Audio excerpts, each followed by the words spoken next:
You're now listening to No Gimmicks. No Gimmicks podcast, and we bring it to you. Every time we turn live, man, you know it's the truth. Every after show, moving down, this the time we move around. No Gimmicks podcast is going down. Every night, every time in the ring. This is the time for the No Gimmicks, know we doing our thing. What's your state of mind? State the mind. Moving down a statement when we take the line. This is exactly wrestling the state design.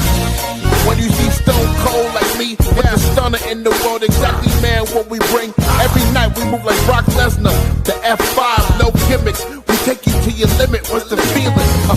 When we live in the air, you know we on, it's the time. Guarantee we move, you know how we respond. The state design, when we feel it. Moving down, what's the healing? No gimmicks is the feeling. Yo, what is up? Welcome back to the No Gimmicks podcast here on the DFPN.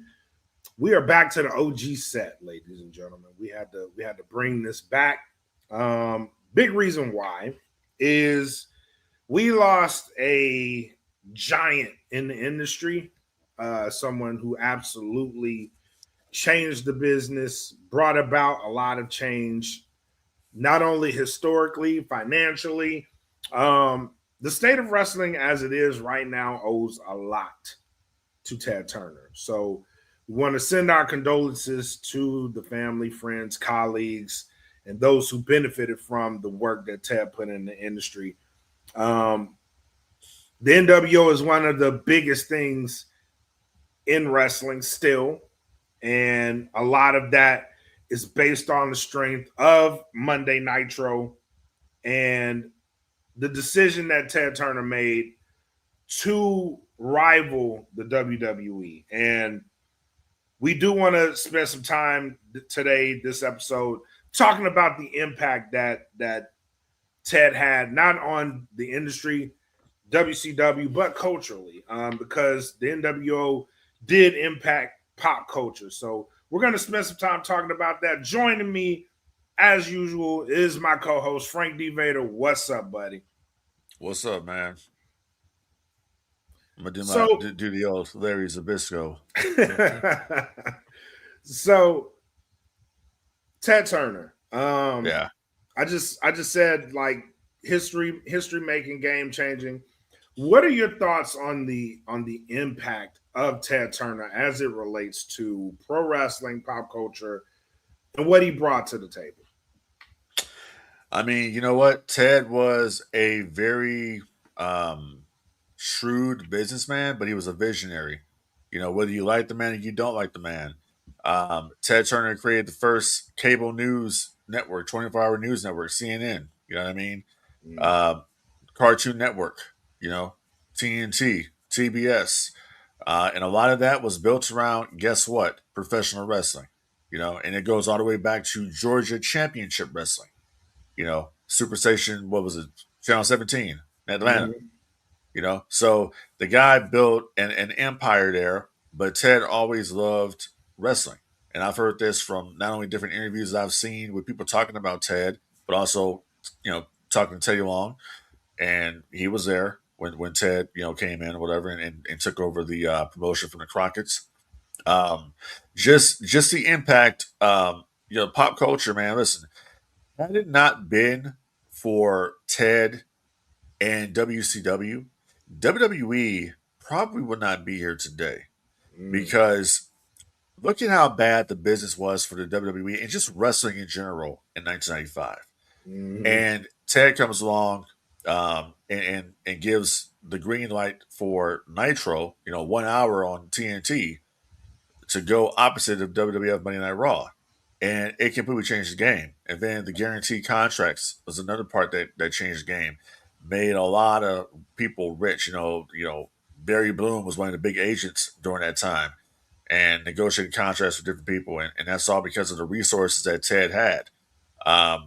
And just, I think, obviously history, you know, will tell the different, you know, tales here about some of the decline of Turner at, you know, his own company, the mergers that he had, you know, the first one with Time Warner, which, you know, kept him on the board. But the one that really dealt him in financially Ted was still a billionaire. He still had money, but the thing that wiped away a lot of his money was the merger with American Online, that AOL Time Warner merger. That kind of and it took away any power he had, because see, bottom line of it is that even though WCW was losing a lot of money, as long as Ted had some type of control at Turner, WCW would always be around. And that's what he would always, even during the 90s when the company wasn't making any money, making no profit. Okay. Even though if you look at the roster of WCW in 1990, 91, 92, my God, look at the talent they had back then, man. Hall of Fame Sting, Cactus Jack, Ron Simmons, Two Cold Scorpio, Barry Windham. That's when I really got into Barry Windham, was during that time frame when I started watching WCW. And it was so great to have an alternative there.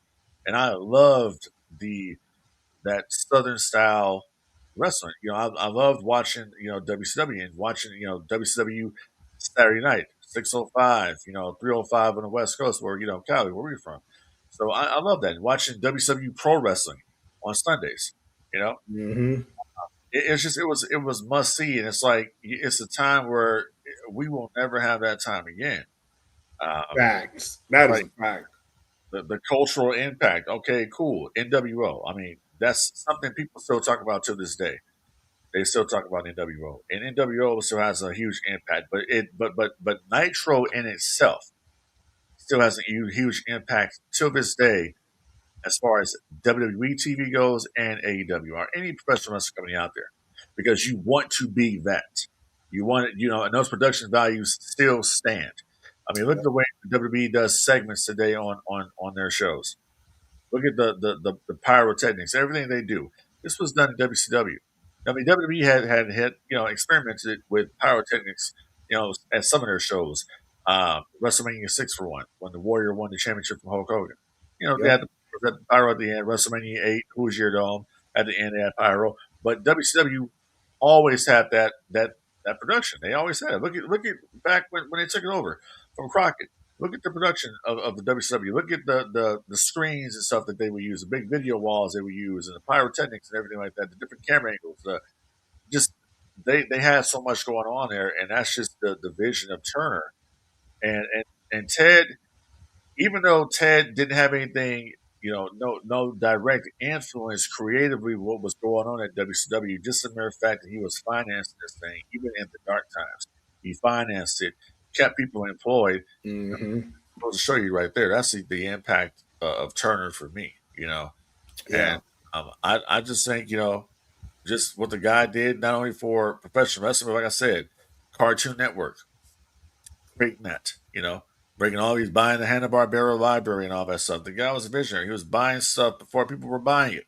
Yep. And consolidating all his media into one. So that's my thoughts on Ted.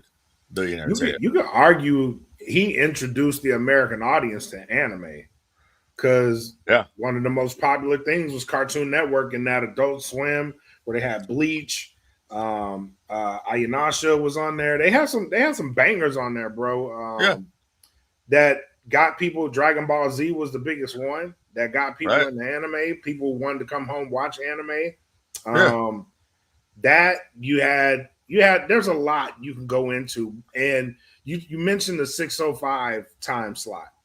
No one anywhere else has ever done that. No. Still to this day, they don't do it. But what I really want to focus on is the 7:57 time slot, when they used to come on 3 minutes before Raw during the Monday Night Raw, during the Monday Night Wars, and they do that 7:57, get on 3 minutes. Like, it was a crazy tactic, but it worked for them in a lot of aspects. The one time it didn't work is obviously the most famous time and the end of the 83-week streak. But just the presence of mind to keep pro wrestling, fight for it. We heard Eric Bischoff and Sting both say how he would go into the board meetings and fight for pro wrestling to stay on the networks. And even when, like you said, when there was a down period, he kept them around because he believed in it. And you see the impact still today. And I remember going back to one of our earliest episodes where AEW Dynamite was going to be back on TBS. I'm sorry, on TNT, and Yeah. the excitement that went around that because it had been over 20 years since you had wrestling on Turner Networks, and the buzz that drew, and still to this day, to have pro wrestling on a Turner Network is still means something. So without Ted Turner, you don't have any of these things. So you have to acknowledge him. Yeah, and it's just, I mean, of course, WWF has always had that relationship with USA Network, but I'm sorry, it's just when I think of professional wrestling on cable, I'm always going to go back to TBS and Yep. TNT. You know, those bumpers before Nitro would come on Monday nights. You know, that those old those old TNT things. Yeah, Yep. that's what I remember, man. And the that 7:57 going on 3 minutes before Raw to give away the results. Man, that shit is crazy. Very But much. it is what it was. That was a war. It was war. And Ted said, what did he say? I wanted to beat Vince at his own game. It's wrestling. I wanted to beat the WWF. That was ballsy, man. And just the presence of mind to go to Eric Bischoff and say, I want something to beat that company. Make me a show that will beat that company. And to give him Nitro was one of the ballsiest moves anyone could have done. So because WWE was so, at that time it was becoming a giant. So to go against it with Nitro, and Nitro being a brand new show, I mean, you see it kind of now, but back then it was unheard of. No, and it was very unheard of. Yeah, it was unheard of. And to see, you just had to be there, man. To see, and this is pre-internet, when word of mouth was the only thing that carried you through. For it to spread through pop culture the way it did, it's never going to be done again. Never going to be done again. No, you literally, bro, would have to have like a TV guide back in the day to like read what like the synopsis of what was possibly going to happen the next week on the show. There was no internet. It's just kind of like with Michael Jackson. It's like nobody can't touch MJ when it comes to entertainment or nothing, because Michael Jackson got over as a superstar, the king of pop, when there was no internet. There was no social media. There was nothing. You know what I'm saying? That's the same thing here when it comes to the Monday Night War. That was all word of mouth. Hey, did you see what happened on Nitro? What's Nitro? Oh, I'm going to check it out on TNT. You know what I mean? Some of us didn't have cable when the war first started. And then we moved, we got cable, and that's when I jumped on the bandwagon. Yep. I used to have to go to my grandma's house to watch it. Yeah, I feel you. But I was there. I was there. Right.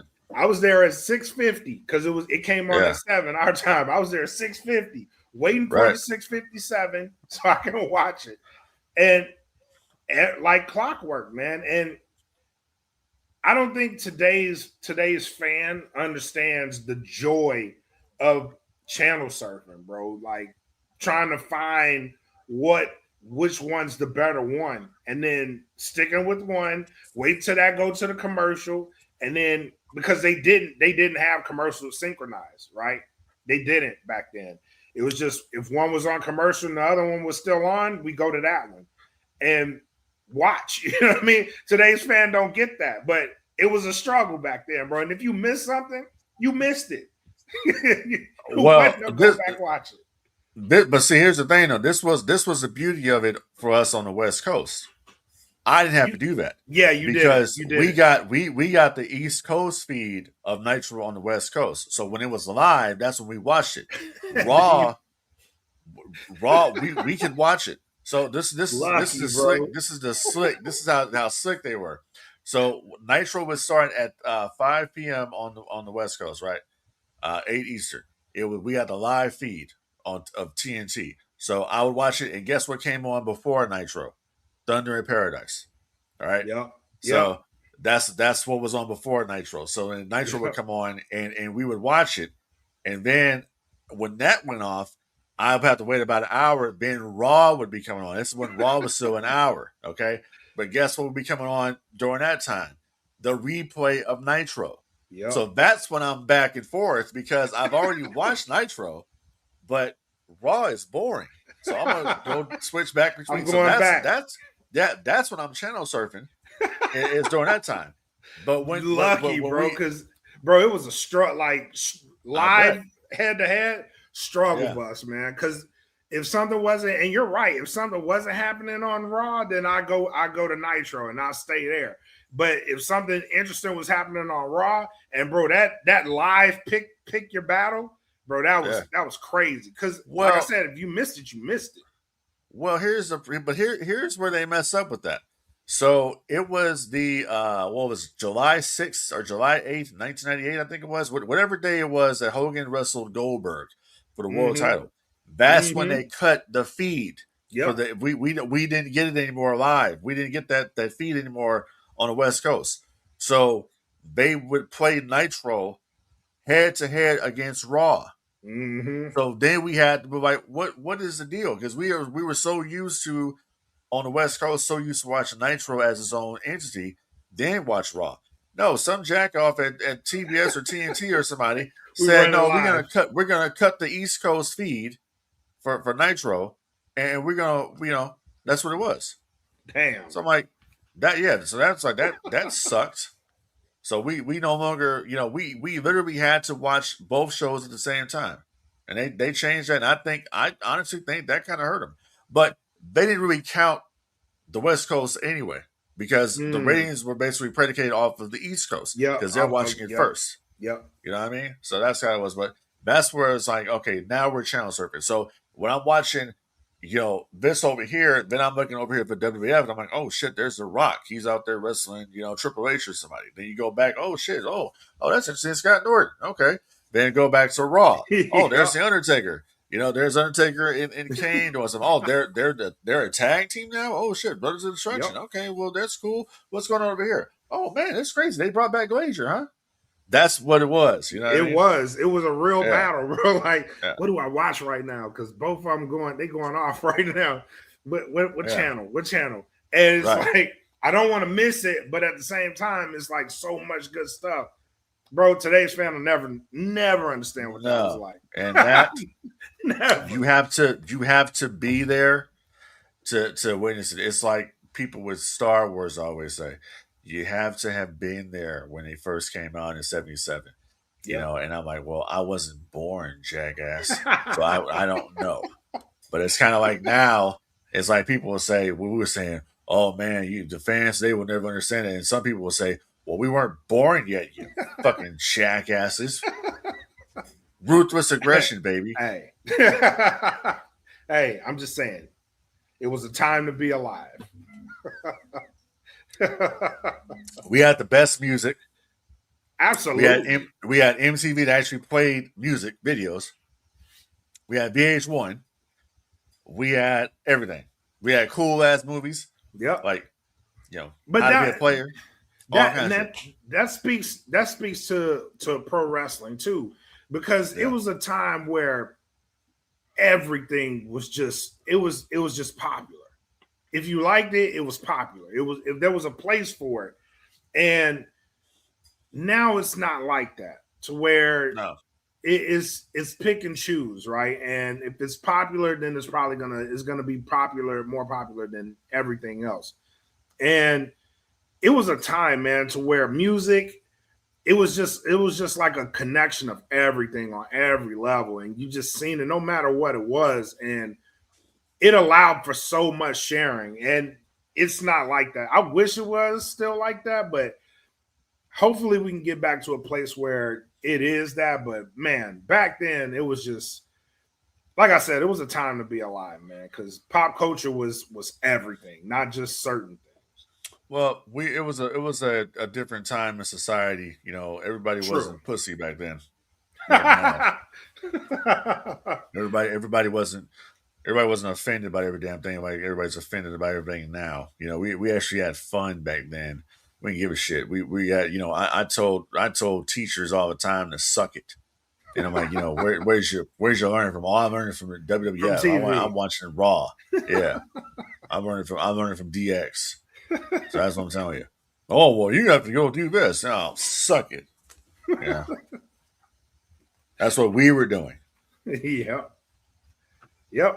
Putting people in the 3D and lunch, and it was amazing. So. Yeah, DDTing people and all kind of shit. You know, having going inside the, you know, when I was a kid, going inside the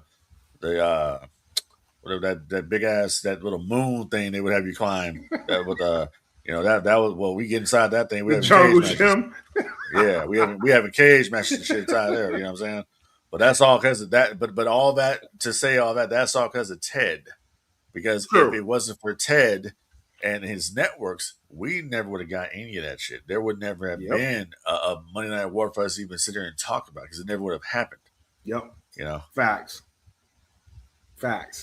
So shout out to Ted, man. Thank you for everything. Yeah, R.I.P. Captain Planet.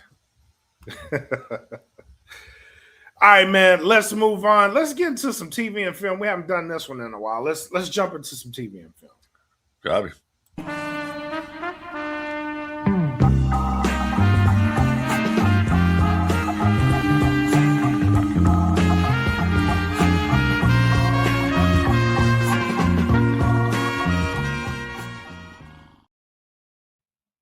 So, Rebel Empire, new Star Wars show on the network.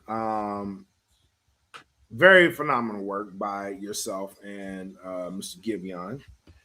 Yeah. But before that show jumps into a deep dive, I did want to spend some minutes talking about Maul Shadow Lord. It is a show on Disney Plus. I'm gonna come out and say this is probably one of the best Disney Plus products or Disney products that they put out.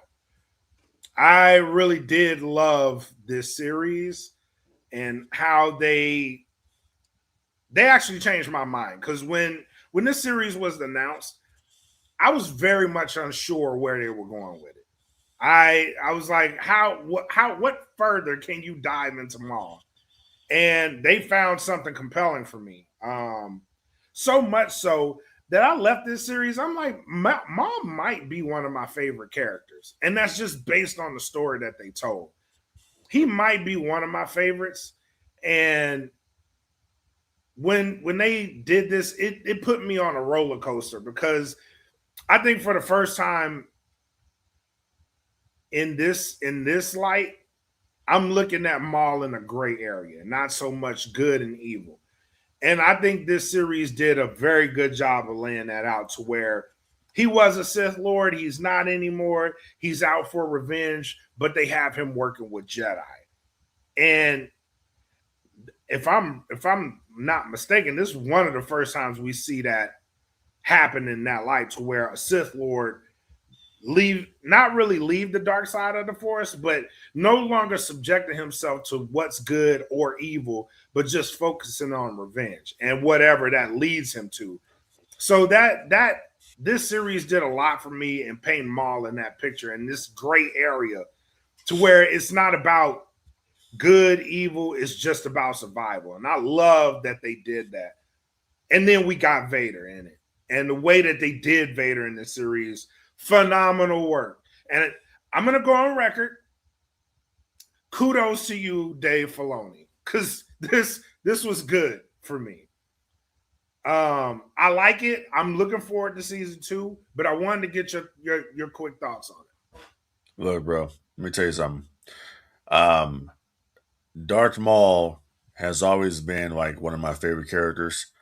I probably will say now he's like number 2 behind Vader. Agreed. I'm gonna put it like this. No, I'm gonna say Vader first, Anakin second, Maul third. Okay. And the reason why is because listen, we know Vader has a tragic story. Yep. Maul has a tragic story. Yes. You kind of feel bad for Maul, just because what happens. You go what happens to him eventually. He lost his brother.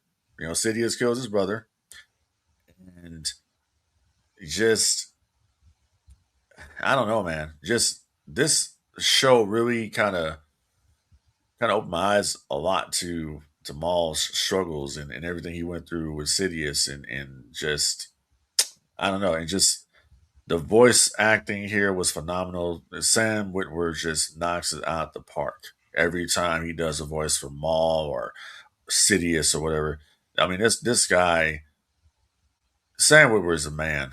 Like he is that guy. And I love his work as Darth Maul. He brings so much life into that character, and it's much more life than we saw in the Phantom Menace because they have taken the time to kind of tell that story from the Clone Wars all the way to Rebels and now with Shadow Lord, and they go back into a time period which is the Empire, which is the time period that pretty much everybody loves about Star Wars. See that or the Clone Wars time period.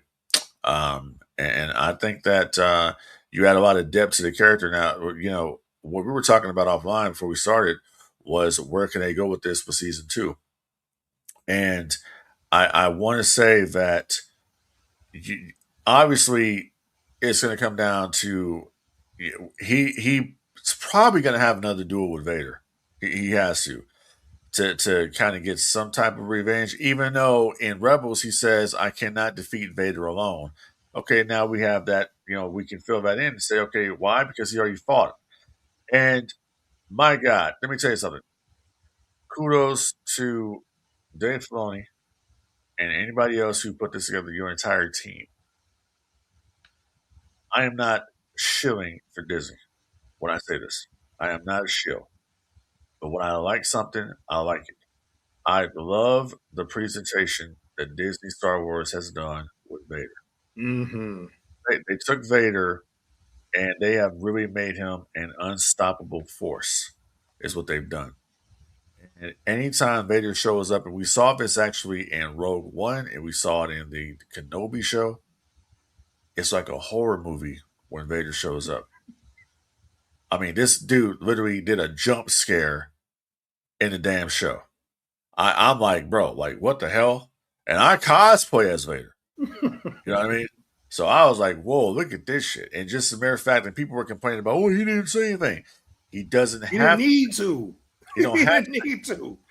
I like that the best. It's like, right. Bro, it made it even more terrifying to do this not saying shit. You know what I mean? It's like people are like, oh well, they didn't have the voice to do it in the voice. James Earl Jones signed his voice rights over to Disney a long time ago, people. It's just they didn't want to have him speak, is what it was. If they wanted to have him speak, they could have got either re-speecher technology for Vader to speak, but he didn't have to speak. I think in season 2, if they do it again, Vader's going to talk to Maul. That's what's going to happen. Because the thing about Vader is Vader, Dave Filoni did an interview talking about Vader and Shadow Lord and how he's very protective of Vader. Because Vader is the backbone of Star Wars. He's very protective of Vader and what he puts Vader in. He's protected because that's George's character. And I'm like, listen, you guys realize something here, man. Next year, 50 years that this character, Darth Vader, 50 years of Star Wars, 50 years of just this character. This character that's near and dear to my heart. 50 years. And they just keep evolving this guy. They just when you think that there's no story left to tell with Vader, here comes something else. There's always something there to do. You know what I mean? I overall, I love the show. It wasn't perfect. No, there's no perfect show. Right. Was it perfect? Absolutely not. But for what it was, I enjoyed Maul. I really did enjoy it. And I know people out there be like, well, it was terrible and yada yada yada. And Disney stuff. But listen, sometimes, and I'm gonna say this as nicely as I can. sometimes some people out there just need to shut the fuck up and let us enjoy what we want to enjoy if we want to enjoy it. Okay, that's just how I look at that. Amen. You know what I mean? Amen. If you want to make content or whatever, and you want to talk about whoever, I don't care about that, bro. If I like something, I like it. That doesn't mean I'm a fucking shill and I'm like, oh, Disney Star Wars is perfect. I'm not saying that. I say I like the project because I like the characters. You dig what I'm saying? That's what I'm getting at here. And how can you not like Maul? I mean, come on now. No, If you don't like the shit, then that's your prerogative. It's like I hear people saying, I may cut you off, but I hear people saying about, well, May the 4th is Disney Star, their corporate Star Wars Day. Let me tell you something. I did events, okay, on the 2nd and the 4th. I did events, 501st. And what I saw was there are still a lot of people out there that like Star Wars. There's still a lot of people out there that enjoy interacting with the characters when you're cosplaying them. That's what I see. Okay. Is the shit perfect? No, it's not. Does Disney have a lot of things to do to try to win back the audience? Yeah, they do. Okay. Do I think the Mandalorian Grogu is going to flop? Yes, I do. Okay. The time for the Mandalorian is over. Speaking real quick of Mandalorians, I got to say this. You talk about a bunch of clicks, bro. Fucking Mandalorians. Okay. Now I'm at an event the other day. All right. We're talking cosplay. Cosplay. Yeah. Okay. We're talking about this gang violence within Star Wars. The Star Wars cosplaying community. And it's like I just can't believe on May the 4th is supposed to be a day of celebration for Star Wars, right? These fucking Mandalorians, just uppity pricks. And I'm like, I'm fucking Vader, right? I'm Darth Vader. I'm Vader. I'm the man.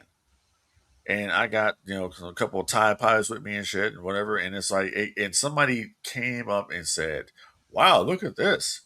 You got the Mandalorians, a bunch of Mandalorians on this side, and you got the Empire over here. Like, what's going on here? Like, and we're not interacting with each other.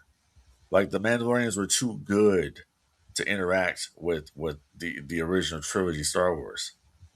And I'm like, really, bro? I'm like, first of all, that motherfucker over there, Boba Fett, works for me. Don't forget that. All right. No disintegrations. He works for Vader. So I'm like, bro, really? So I could not believe that. They no interaction whatsoever, thinking they're better than us. That's crazy. The original trilogy. And that's why I'm like, when your fucking movie flops, don't say shit. All right? When it flops. Because they were a bunch of I cannot believe how fucking much of a bunch of pricks they were. They're too uppity. They're too good. Strong. Yeah, I couldn't believe that shit. I wouldn't have believed that. I could not believe that either. But like, it was brought up to my attention. Like, he was like, they didn't interact with any of us. Like, anybody that was dressed as a Jedi or whatever, they didn't say shit. That's I'm like, weird. coming back, you're right. They didn't say nothing to any of us. Like, it was like a clique thing. It's like they had their own little clique on the side over there taking pictures with people and shit or whatever. It was a bunch of them. Wow. And I'm outnumbered. I can use the force on them, but I'm outnumbered. They got fucking blasters and shit. I mean, what's my fucking, I don't know. It's gang violence. Yeah, it's gang violence. Damn Mandalorians. I don't know what tribe it is or what clan or whatever it was. It's just a bunch of. There's a whole bunch of. All you see is Mandalorian helmets. And they mobbed up. Yeah, I was shocked and appalled. They come in there with their gear all weathered and shit, and they got, like I said, they got blasters on them and everything like that. They mean business. I'm like, okay, I'm Vader. All I got is I didn't even have my full lightsaber, bro. I just had the hilt on. So what am I supposed to do? I can't do nothing. I can't. I couldn't believe that. Yeah, That's like, hilarious. wait, let me just like they said back in the day. Listen, Star Wars, increase the peace. Please, Yeah, no color please. lines.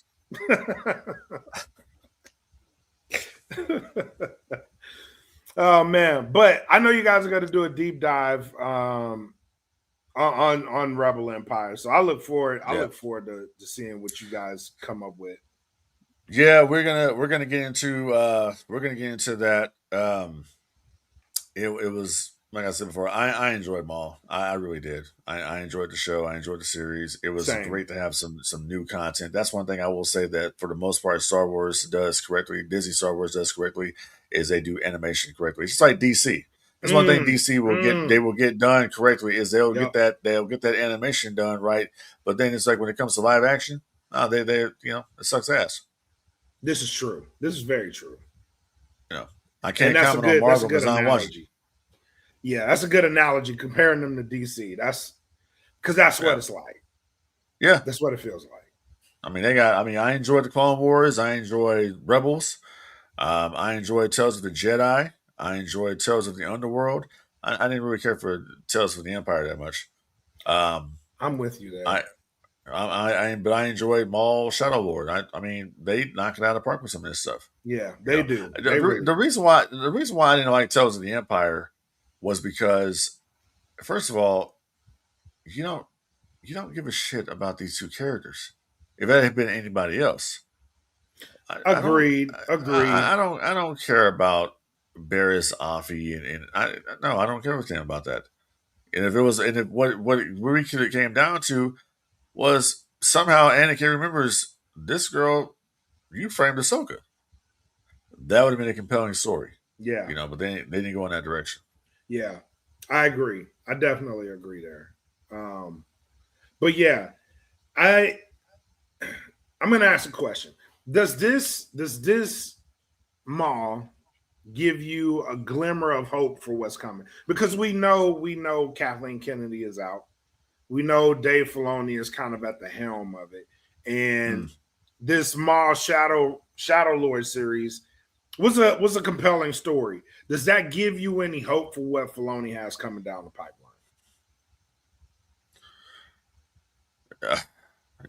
Honestly, it's hard to say, man, because Filoni was a big part of the problem over there at Lucasfilm. I mean, he was a huge part of it. I mean, people can blame Kathleen Kennedy all they want and blame the sequel trilogy all they want. It's just that whole system over there at Lucasfilm that was a problem.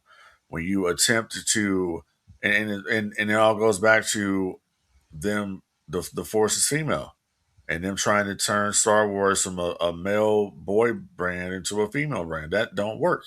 And it has cost a lot of people a lot of money, because Disney paid over $4 billion for this franchise because they need to bring in the male audience. That's what they said they didn't have. And that forces female shit. Listen, if you had a strong character, and they can write strong characters, strong female characters can be done. We just saw it with Devin on I was just about Maul to say Shadow. that. Yeah. We saw that. Okay, she wasn't overbearing. She didn't know everything. She actually was struggling. She didn't know shit. That's how it's supposed to be. It's not supposed to be like Ray, who knew everything, how to do everything. All this that's a turnoff. You know what I mean? Devin actually has character. You want to see her story, where she's going to end up with Maul. That's kind of where you want to go. Same thing with Ahsoka. They can make strong female. It was never about it being a female. That's the thing people need to understand here, because that's all you hear constantly is this. Oh, it's a racial bigotry and all that. Oh, well, nobody likes Reva. Bruh, look, the show was called Obi-Wan Kenobi, not Reva. That's the problem. You watch the show to see Darth Vader versus Obi-Wan. That's what it was for. Okay? Did I hate the character Reva? I didn't hate the character. I just felt like they should have made a show with the Inquisitors. Tell her story with Vader. That would have made more sense to me. Okay? But I think, does it give me hope? Listen, possibly, because Starfighter is the next one. Starfighter is the big return. We already know next year's Star Wars Celebration in LA, that big clusterfuck with the tickets there. Horrible. But Star Wars Celebration is next year. We got the 50th anniversary of A New Hope coming to theaters. I'm going to be there for that. You know what I mean? So that's a big deal.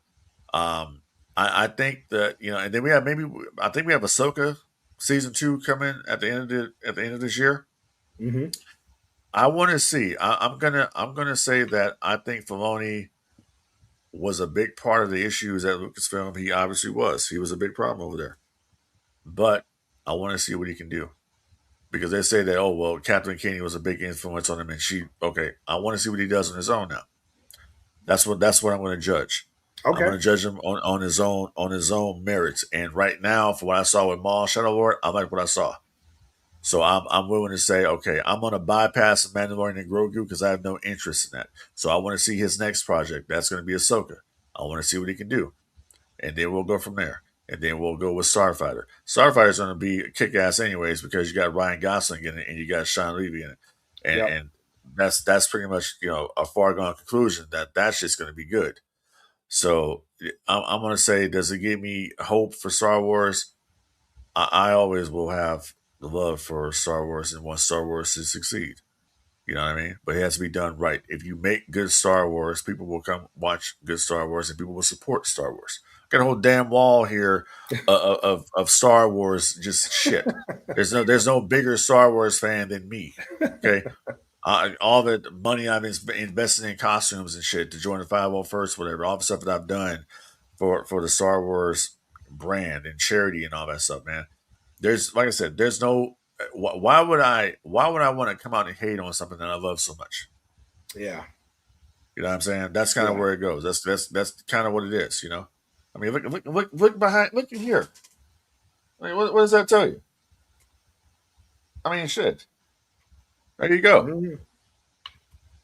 So that's what I'm saying. So does it give me a little bit of hope? Yeah, maybe. I'm going to see what he's got cooking. But get Sam Witwer more involved, creatively with some of this stuff because that guy's a walking cycle. He's a savant when it comes to Star Wars. I mean, get him more involved in it. Let's probably get a live action Star Killer show or some shit because that would be kind of cool, to see that story unfold. People say all the time, well, what can we put Vader in? I don't know, live action Star Killer. Have Sam Witwer play Star Killer.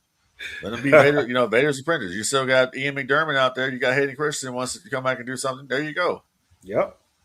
That's stuff with print money, bro. Just like with the Disney parks. They brought, the original characters into Disneyland.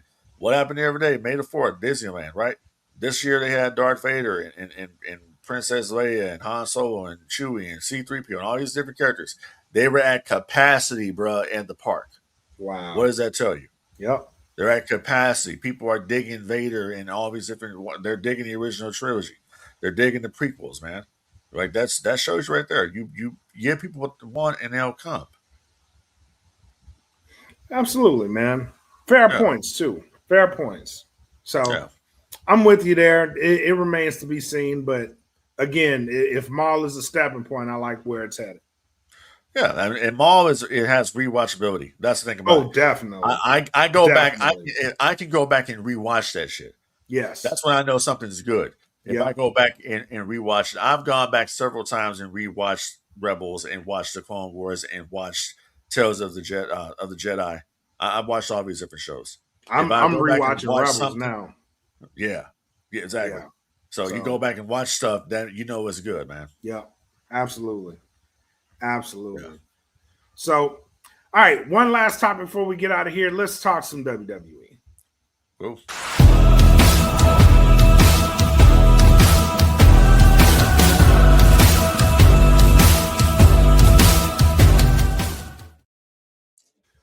All right. We spoke about releases on the last show. Since then, it's come out. There's been reports. We haven't seen any movement on the matter. But it's been reported that there should be more releases coming. And that news, it sucks because, you see people and you don't know if it's going to be the last time you see them on WWE TV. But that's in conjunction with the profits that TKO made and the leadership made. That stuff's been reported since then. And it's been also reported that they're asking talents to take 50% pay cuts. It's rubbing people the wrong way. And especially with all the things that are going on, does it look like it's, because for me it's the traditional corporate structure. I've seen this happen in multiple other companies where they get record profits, and then you see some of the employees take pay cuts, they lay off a bunch of employees, and it just seems like they're keeping more money for themselves. Am I tripping in saying that this is the case for TKO? Does it look like greed on their end, or is it something else? I honestly think it's something else. I think that they have like a lot of debt that they're trying to pay down, because remember, I believe TKO Holdings, I believe they were bought by Silver Lake. I think that's what it is, Silver Lake or Endeavor, one of those two companies. So I think there's a lot of debt. Yeah, there were a lot of debt. Well, I think Silver Lake. I think Silver Lake bought Endeavor. I believe that could be the case. Yeah. And so it's a lot of debt there. And I think they're trying to pay down that debt. But in reality, it's very reminiscent of WCW when they were going through their stuff, and in the WWF when Vince was losing money and he asked JJ Dillon to take a pay cut. And JJ couldn't, because JJ had, a special needs child and all that. He went to Atlanta, went to WCW. So it's very reminiscent here, but you can't come up here and you're right. It's corporate structure. It's what's best for the shareholders and all that stuff. We see that. We know the deal. But when you are posting record profits and then you're asking people to take pay cuts, that is not a good look. Especially when you talk about how much money the upper management's making, how much Nick Khan just re-signed, and how much he's going to be making as long as he meets the financial quarters that's in his contract. So, yeah, I just think it's all bullshit, and that's one of the reasons why I don't support their product, because it's a lot of greed going on there, and it's a lot of people that just telling you they don't care. Like Mark Shapiro came out the other day and did an interview, and make a long story short, he basically just talked about how we really don't give a damn about what the fans have to say about the show. We don't care, because we know that you're going to watch the shit, because you always do. You complain, but yet you still watch. Yep. Basically, Marks, give us your money and shut what they call the fuck up. That's so facts, though. That's facts. That's exactly what he's saying. He did. Yeah. Here's my problem with this, right? Because it's one-sided. They reported over $1 billion gain between WWE and UFC, with WWE making the lion's share of this money. Yeah. Last year, right? Why haven't we heard anything on the UFC front? And it's all you're asking WWE talents to take less money. We haven't heard anything on the UFC end, because they don't release those figures, right? But WWE's making the lion's share of the money. So why are you asking the WWE talents versus the UFC fighters to take less money? Are they taking less money currently? Because that's a disparity. If everything's even keel or in the same ballpark for UFC and WWE, the way they pay each other, something's off, because WWE is making the more money. Thus, their people should be making more money. And no, I agree. And it just, for me, it looks weird, because you have people, and it's being reported. I don't know if it's true, but if it is, it's bad business, man. You have people that you're giving timelines to on whether they're gonna accept what you offer, or they walk, or you just release them, right? And if that's the case, that's horrible, because you're telling them, take a pay cut, or we can release you, or you can walk. Right. And you're not seeing that on the other side of the fence. You're not seeing that at all. Matter of fact, they have a UFC 250 Freedom 250 fight next month that they're doing at the White House. It's a big deal. So it just seems one-sided to where this company over here looks like they're doing okay, but they're not making no more money. And this company over here, you're releasing talent left and right, and they're making the most money. It just, the math ain't mathing to me. No, it's not mapping at all. And I don't know why the emphasis is put on the WWE side. Maybe that's what they feel. Maybe they're like, oh, well, we'll get rid of the fake stuff, but we'll keep the fighters over here. That could be their mentality, because at the end of the day, they don't understand the craft anyway. Obviously, it's dollar signs. So it could be that. I guess we'll just act like Goldberg and just wait and see who's next. Be a good soldier. Exactly. But yeah, it's just weird, man. And we talked about this offline too. They have Backlash tonight. Yeah. How high of a priority is Backlash? Who's excited for Backlash? I mean, outside of Roman and Jacob Fatu, what are we doing? Yeah. How followed up WrestleMania? Backlash is traditionally the follow-up to WrestleMania. And it just seems like they haven't followed up on WrestleMania. They're just giving you a show. And this is off the heels of, we don't want celebrities at WrestleMania, right? Because Backlash was supposed to be Jelly Roll and Cody versus Randy and Pat McAfee. That got blown up, right? That got blown up. So now you're in a situation to where you're scrambling. And the way they've been moving is it's jacked up. It's a domino effect. This domino is now affecting this domino, and now you have what you have at Backlash. Yeah. It's wild, man. It's wild that we're talking about WWE like this in this light, because it's not all peachy keen. No, and it pretty much never will be at this point. When you have this just greedy corporation that's come in and pretty much took over and hiked the damn ticket prices up there to the point where normal everyday people, blue collar people, can't afford to go to the shows. There's so many kids out there that will never experience WWE because of how expensive it is to go. And that's sad. This is coming from a company that back in the day when they were getting their asses handed to them by WCW, they had $12 tickets to a house show, bro. So that I mean, look where we come from. Look at back in the day when WrestleMania tickets, the highest ticket for WrestleMania was $150. Yep. We're surpassed that now. And then and creatively the show is terrible. There's nothing on that show that I would be like, oh damn, man, I gotta subscribe to this ESPN app to watch this shit.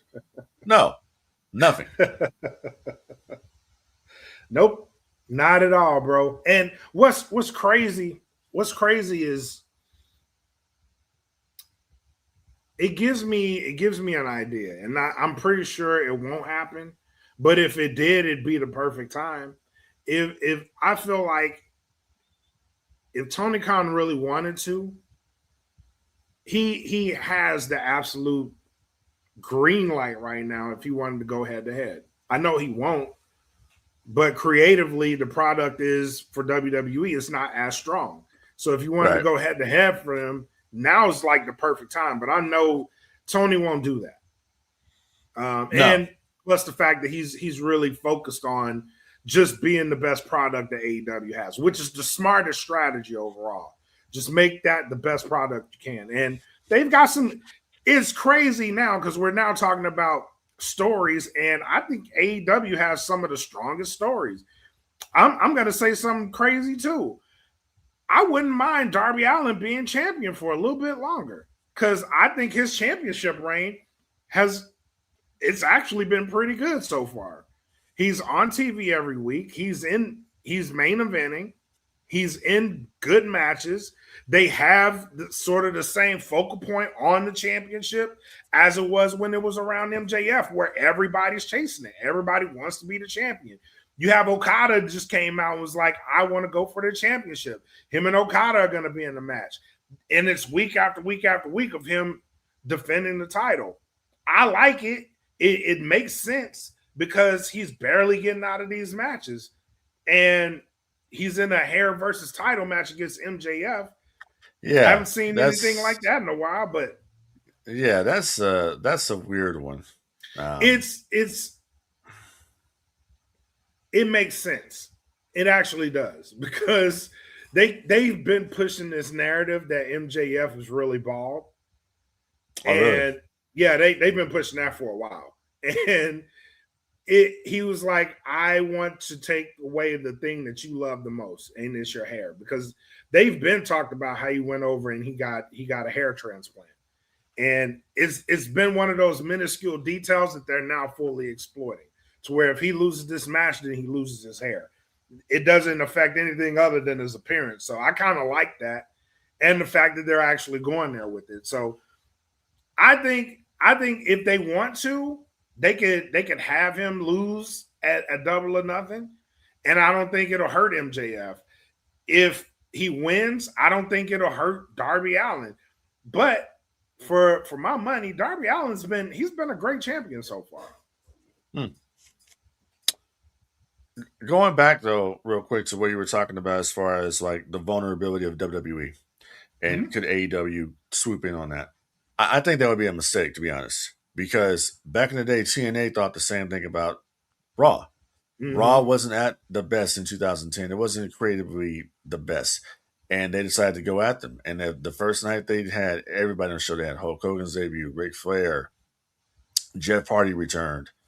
They had so much going on.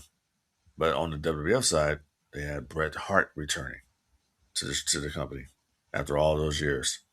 So I think that when it comes down to, should they go after him right now? And no, that would be no. Focus on what you're doing.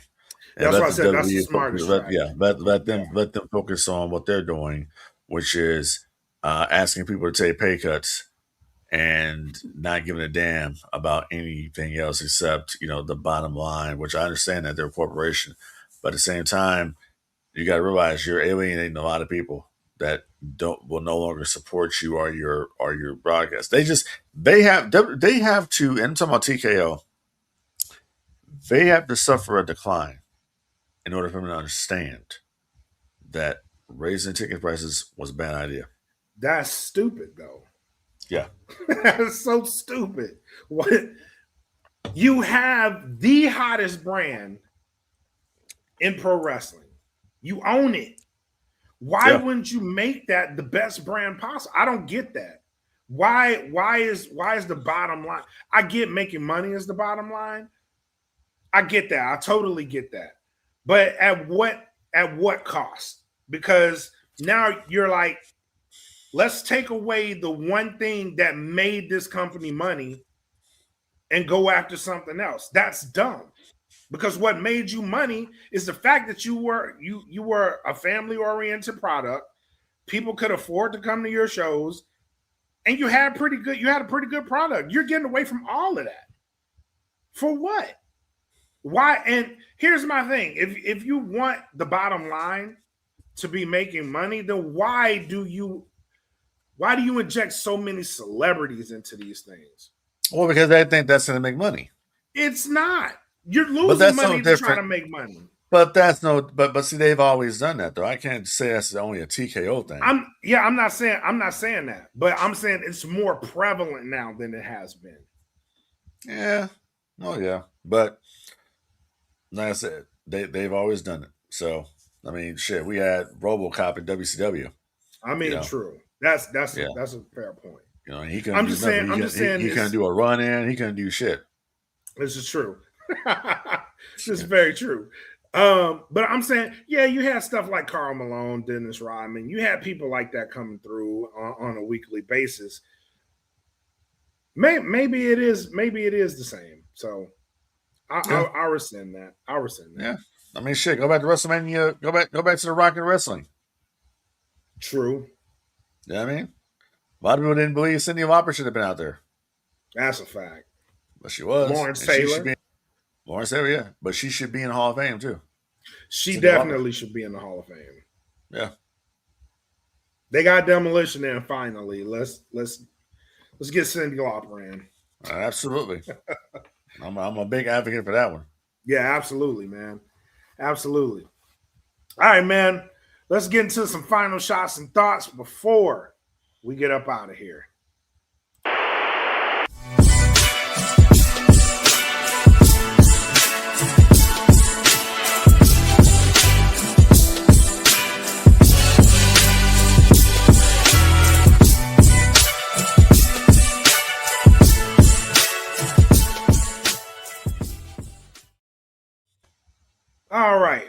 Like I said, we have Rebel Empire coming back. We have a lot more shows on the network that are off and running. Do us a favor. If you are following No Gimmicks, do us also a favor. Follow the DFPN on YouTube. All of our videos will be in conjunction with the DFPN. So if you can't find us on our No Gimmicks YouTube channel, the DFPN YouTube channel also carries No Gimmicks. But once again, thank you guys for all of the support. It's been awesome to see. Frank D, what you got? Nothing much, man. Just gonna be doing some more events coming up. Dressed as Vader. Hopefully, we won't run into any more Mandalorians. There might be some. We'll see. But nah, nothing big, man. Just continuing to do my thing, making the props and all that stuff that I love to do, and that's it. And don't forget to help control the pet population. Have your pets spayed or neutered, and don't be feeding them Egyptian geese. They're mean anyway. Oh, they're assholes. Yeah, they're pricks. Very much. Yeah. I do want to shout out your wife, man, because she got accepted to the 501st as well. Yeah. Right? Yeah. Shout out to her, man. Congrats. It's awesome to see. I know you guys work hard on this, so kudos to both of you guys. Yeah, man. No, it's a thrill to be able to troop with your spouse. You know what I mean? Just to go out there and do that. So I mean, it's actually brought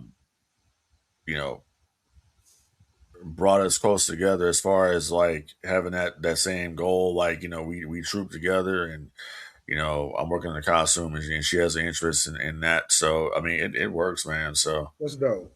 It definitely is. It's cool to have that that kind of that hobby, I guess you could say what it is, of cosplaying, and to have somebody there with you and then be on the same level you are and be in the same group you are, 501st. People don't know how hard it is to get into the Legion.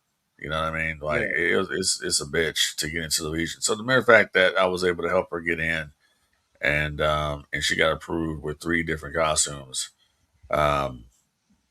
that's incredible. So I'm very much. I'm happy for her. I'm proud of her as well. To be part of the Legion with me. So yeah.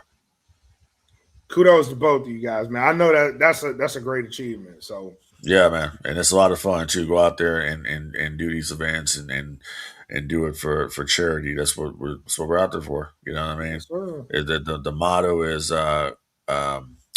bad guys doing good. That's the motto of the 501st. So that's what I do it for. I don't know. Some people have egos or whatever, but I love putting my costume on. I love interacting with the public and bringing smiles to people's faces. That's what I do it for. Absolutely, man. That's what it's worth. Exactly. Yep. So yeah, wanted to make sure I shouted y'all out on that because that's dope. It's dope. It's always dope to see. Yeah, appreciate that, bro. Yeah, man. That's it for us, guys. Until next time, you guys know what it is. Be safe. Take care of each other. Enjoy what you're gonna enjoy. Peace. And I know it's all business, all business, all business. We give them no gimmick. Yeah. And I know it's all business, all business, all business. We give them no gimmick. Yeah. And I know it's all business, all business, all business. We give them no gimmicks.